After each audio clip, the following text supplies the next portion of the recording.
ఇప్పటి వరకు క్యాన్సర్ కి సర్జరీ, కీమోథెరపీ అంటే భయం. పెయిన్, సైడ్ ఎఫెక్ట్స్ అని చాలా మంది ట్రీట్మెంట్ కి భయపడేవారు. ఇక ముందు భయపడాల్సిన అవసరం లేదు.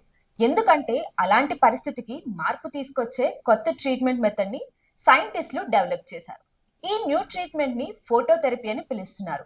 ఈ మెథడ్ లో క్యాన్సర్ సెల్స్ ని డిస్ట్రాయ్ చేయడానికి బాడీ మీద హెవీ ఇంపాక్ట్ ఉండదు. ట్రీట్మెంట్ ప్రాసెస్ లో గోల్డ్ కోటెడ్ నానో పార్టికల్స్ ని పేషెంట్ బాడీలోకి పంపిస్తారు. తరువాత స్పెషల్ లైట్ ని యూజ్ చేసే ఆ నానో పార్టికల్స్ ని యాక్టివేట్ చేస్తారు. లైట్ ఎఫెక్ట్ వల్ల అవి హీట్ జనరేట్ చేసి ఓన్లీ క్యాన్సర్ సెల్స్ ని టార్గెట్ చేసి డిస్ట్రాయ్ చేస్తాయి.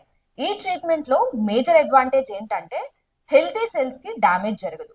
ప్రెసెంట్ కీమోథెరపీ ట్రీట్మెంట్స్ లో క్యాన్సర్ సెల్స్ తో పాటు నార్మల్ సెల్స్ కూడా ఎఫెక్ట్ అవుతుంటాయి.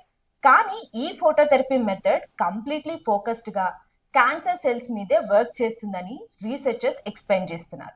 అందువల్ల పెయిన్ తక్కువగా ఉంటుంది. సైడ్ ఎఫెక్ట్స్ కూడా చాలా వరకు రెడ్యూస్ అవుతాయి.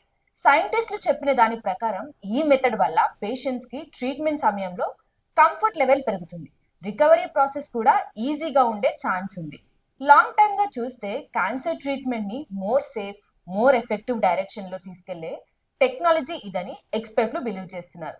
కరెంట్లీ ఈ ట్రీట్మెంట్ రీసెర్చ్ స్టేజ్ లో ఉన్నప్పటికీ ఫ్యూచర్ లో క్లినికల్ ట్రయల్స్ కంప్లీట్ అయ్యి హాస్పిటల్స్ లో అవైలబుల్ అయితే క్యాన్సర్ పేషెంట్స్ కి ఇది ఒక స్ట్రాంగ్ ఆల్టర్నేటివ్ ఆప్షన్ గా మారే అవకాశం ఉంది. ఓవరాల్ గా చెప్పాలంటే ఫియర్ లేకుండా ట్రీట్మెంట్ తీసుకునే కాన్ఫిడెన్స్ ని క్యాన్సర్ పేషెంట్స్ కి ఇవ్వగల న్యూ హోప్ ఇదే అని చెప్పొచ్చు.